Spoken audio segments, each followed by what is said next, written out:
जैसे मैम आपने बोला कि कथा में किसी को नींद ना आ जाए या कथा का मजाक ना बन जाए, ऐसे ही कुछ कथावाचक हैं, ऐसे कुछ बाबा हैं जो सोशल मीडिया पे नज़रों में आते हैं, उनका मजाक बनाया जाता है, ट्रोल किया जाता है। जैसे आजकल कुछ बच्चे भी हैं जो कथावाचक बन गए हैं, तो आप इस चीज़ को किस तरीके से देखते हो? आपका क्या पॉइंट ऑफ व्यू रहता है इस चीज़ पे? बच्चे कथावाचक बने, मुझे कोई दिक्कत नहीं, क्योंकि मैं भी बच्ची थी जब मैंने शुरू किया था, मुझे भी बहुत ज्ञान नहीं था जब मैंने शुरू किया था। लेकिन मेरे पेरेंट्स ने पूरा इस बात का ध्यान रखा था कि मुझे उस चीज़ के बारे में थोड़ी बहुत नॉलेज हो। मुझे पढ़ाया गया, बहुत सारे संतों से मिलवाया गया, घंटों घंटों दिन में बैठ कर के चीज़ों को याद कराया गया, तब जा कर के मेरे पास वो एक टैलेंट आया कि मैं उसको बोलना शुरू किया मैंने। स्वाभाविक है कि उतना ज्ञान नहीं था, धीरे धीरे एक्सपीरियंस बढ़ा तो और आया। बच्चे कथावाचक बने, बच्चे कथा करें, मुझे उसमें कोई भी दिक्कत नहीं है, क्योंकि ये भी एक प्रकार का देश का भविष्य ही है कि आपके बच्चे अध्यात्म से जुड़ना चाहते हैं, तो बहुत अच्छी बात है। पहले कोई कहता था मैं डॉक्टर बनूंगा, इंजीनियर बनूंगा, आज का बच्चा कहे मैं कथावाचक बनूंगा, तो मुझे तो इसमें बहुत प्राउड फील होता है।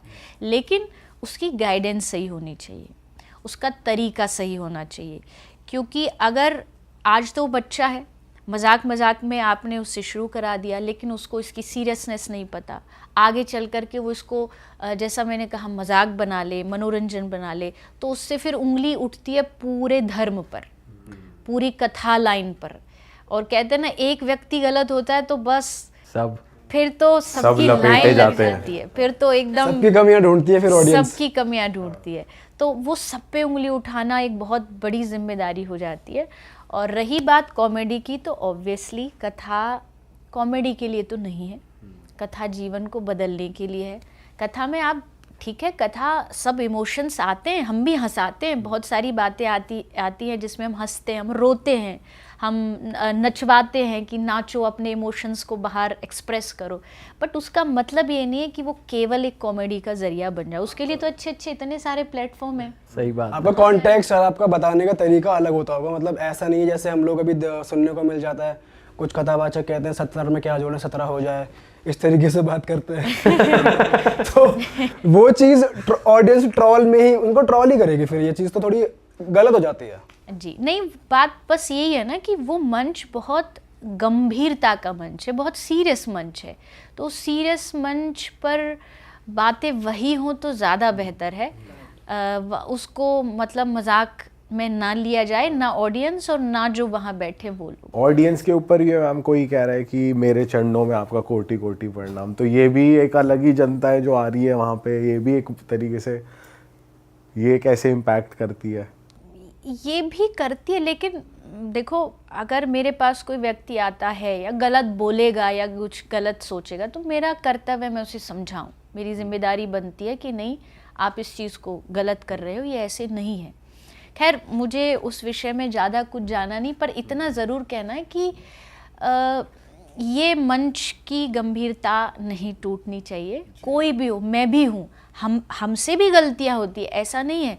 आप 3 घंटे जब बोलते हो फ्लो में, कई बार ऐसा होता है कि हमारे शब्द हमें भी नहीं पता होता, गलत निकल जाते हैं, फिर भी हम पूरा ध्यान रखने की कोशिश करते हैं कि कुछ भी इधर उधर ना हो, और वो हो भी जाता है तो भी एट द एंड मेरी कथा की एक आदत है कि लास्ट वाले दिन मैं सबसे पूरे 7 दिन की कथा के लिए कि अब कोई भी शब्द निकला हो जो किसी को अच्छा नहीं या गलत हो तो उसके लिए क्षमा, ताकि वहाँ की मर्यादा बनी रहे।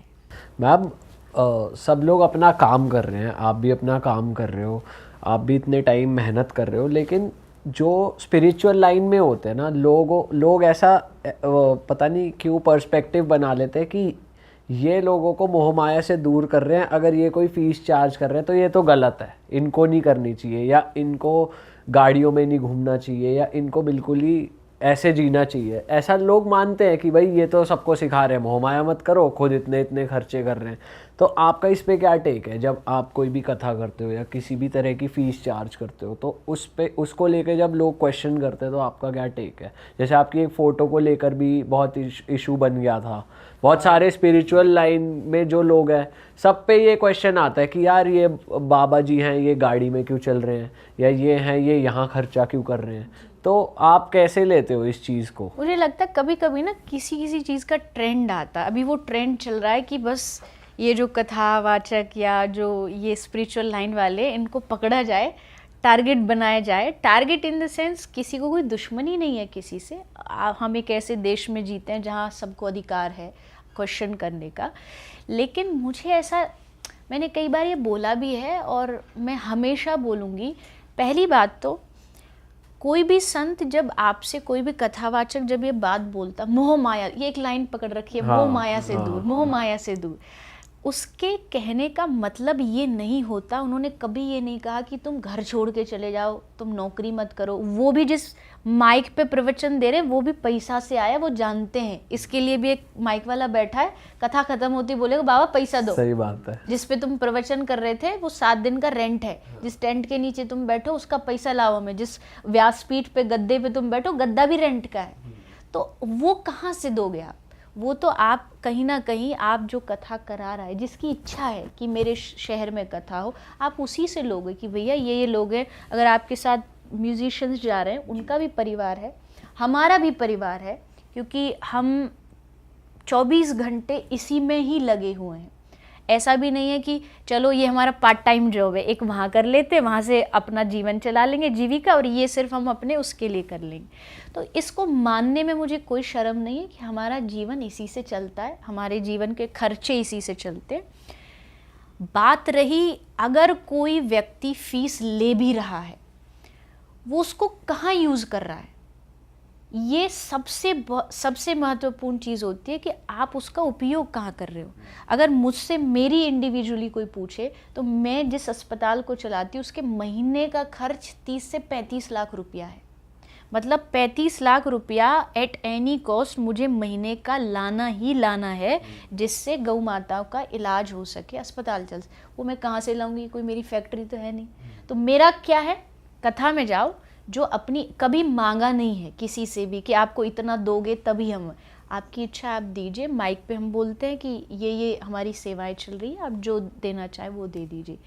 ये एक पार्ट हो गया। दूसरा मेरा विचार ये है कि अगर कोई अच्छा काम कर रहा है, धर्म का प्रचार कर रहा है, मैं तो कहूँ उसको दुनिया की सारी लग्जरी मिले, सारी खुशियाँ मिलें, जितने दुनिया में सुख हैं, मुझे मिले ना मिले, किसी को मिले ना मिले, पर उन संतों को मिलने चाहिए जो समाज में कुछ बदलाव ला रहे हैं। करेक्ट। इसमें गलत क्या है? ऑडियंस इसको ना इस तरीके से ले लेती है। अगर ऐसा होता बाय चांस कोई भी स्पिरिचुअल लीडर कोई 5 लाख की गाड़ी में दिखता है, इतना माइंड नहीं करते। वो अगर 50 लाख की गाड़ी में दिख गया तो वो डेफिनेटली ट्रोल करेंगे। ये चीज़ थोड़ा गलत हो जाती है, ये चीज़ नहीं करनी चाहिए। क्योंकि अगर कोई काम कर रहा है तो वो कैसे भी लग्जरी अफोर्ड करे। बात क्या होती है ना कि लोग या तो स्टोरी को जानो, जैसे आपने मेरा एग्जाम्पल लिया उस गाड़ी का, मुझे नहीं पता पर शायद उसकी कीमत करोड़ों में है, जहाँ तक फरारी वाली पिक्चर थी, फरारी वाली पिक्चर। तो ना तो वो गाड़ी मेरी, ना मैंने कोई खरीदी है, लेकिन लोगों ने सिर्फ फोटो देखी तो उसकी एक स्टोरी बना दी। हाँ, ऑफ कोर्स अगर मैं 5 करोड़ की 10 करोड़ की गाड़ी खरीदूँ, मुझसे ज़्यादा पागल कौन होगा? क्यों? क्योंकि मैं उसको किसी अच्छे काम में लगा सकती हूँ। मेरे पास बहुत सारे रास्ते हैं गरीबों के लिए, सेवा के लिए, क्योंकि वो जो पैसा वो लोगों ने दिया है, वो हमारा नहीं है, तो हमें वहाँ तक पहुँचाना है। लेकिन एक बेसिक नीड जो आदमी है वो जीना हर एक कथावाचक का अधिकार है। लेकिन जब आप किसी को इस बात के लिए ट्रोल करते हैं तो मेरा कहना ये है कि पहले पूरी स्टोरी जान लीजिए, क्या है, क्यों है, क्या उसके जीवन में सचमुच ऐसा है या नहीं है। क्योंकि फिर इससे उंगली आप किस पे उठा रहे हैं? सीधा धर्म पे, सीधा अपने धर्म के लोगों पर। और फिर उनको भी मन में थोड़ा डाउट होता है कि आप दुनिया के लिए इतना अच्छा काम कर रहे हैं और वहाँ से आपको क्या मिल रहा है कि लोग आपको उस चीज़ के लिए टारगेट कर रहे हैं। तो उनका भी मन कहीं ना कहीं थोड़ा सा डाउन होता है। तो हमें उनको आगे बढ़ाना है, ना कि उनको नीचे गिराना। करेक्ट। मैम, वैसे आप इन चीज़ों को कैसे लेते हो? जैसे कि जिस चीज़ को लोग कहते हैं अंधविश्वास, बेसिकली कि कुछ लोग होते हैं जो कि जैसे एक रील बहुत वायरल हुई थी वृंदावन की ही, कि बांके बिहारी जी टेम्पल का पीछे से जो एसी का पानी था उसको लोग पी रहे थे, ये समझ कि वो चरणामृत है।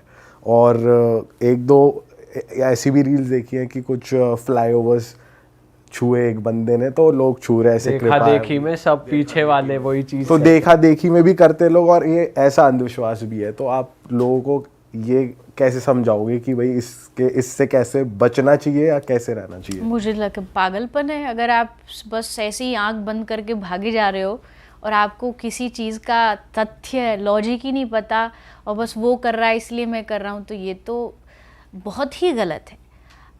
हमारा धर्म, मैंने बहुतों बार कहा है, पूरा लॉजिक पे डिपेंड करता है। इसमें कुछ भी अंधविश्वास नाम की कोई बात है ही नहीं। हम उसको बना देते, जैसे आपने वो पानी वाला उदाहरण दिया, किसी ने एक डाली पे कुछ बांध दिया तो सारे ही बांधने लग गए, कोई कुछ कर गया, छींक गया तो सारे छींकने लग गए। तो ये कोई बात ही नहीं होती। आप ऐसे करके धार्मिक नहीं बन सकते हो। धार्मिक बनने के लिए आपको जो हमारे शास्त्र कहते हैं उनको फॉलो करके चलिए। अगर आप मंदिर भी जाते हैं, मंदिर जाने का आपका उद्देश्य अगर सिर्फ इतना होगा कि भगवान से कुछ मांग आए, कुछ ले आए, तब आप इन झंझटों में पड़ोगे। अगर आपका उद्देश्य वो भगवान ही है तो आप बस जाओगे सीधा, आपको ना किसी धागे से मतलब, ना किसी मन्नत से मतलब है। आप भगवान के पास गए जा कर के उनके सामने, मैं तो ये भी कहती हूँ भगवान के सामने आंख भी बंद क्यों करनी। मान लीजिए आप बिहारी जी गए, वृंदावन में राधा रमन जी गए, वो ब्रज के ऐसे ठाकुर हैं जो एकदम ठाट बाट से सज के रहते हैं।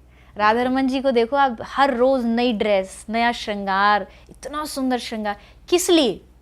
ये आप जाओ और जाके आंख बंद कर लो। एग्जाम्पल के लिए कोई किसी की पत्नी एकदम साज श्रृंगार करके आए, पति से पूछे मैं कैसी लग रही हूँ, और पति आंख बंद कर ले, तो वो चाहती है ना कि उसको देखा जाए, उसकी बड़ाई, उसकी प्रेज किया जाए। तो वो ब्रज के जो ठाकुर है वो भी इसलिए सज के बैठे कि आप उनको देखो, उनका दर्शन करो। अरे वाह, आपने ये वीडियो यहाँ तक देख ली भाई, तुमने हमारी मेहनत सफल कर दिया। तुम ही लोग हो असली रियल हिट। और अगर आपको बहुत मज़ा आ रहा है ऐसी क्लिप्स में, ऐसी वीडियोस में, तो फटाफट जाइए प्लेलिस्ट पे बिंज वॉच कीजिए और सारी वीडियोस देख डालो और मौज काटो। That is it. हम मिलेंगे नए पॉडकास्ट में, नई क्लिप में। Till then bye bye, see you, take care, do subscribe. Best of real talk online. Okay, bye bye.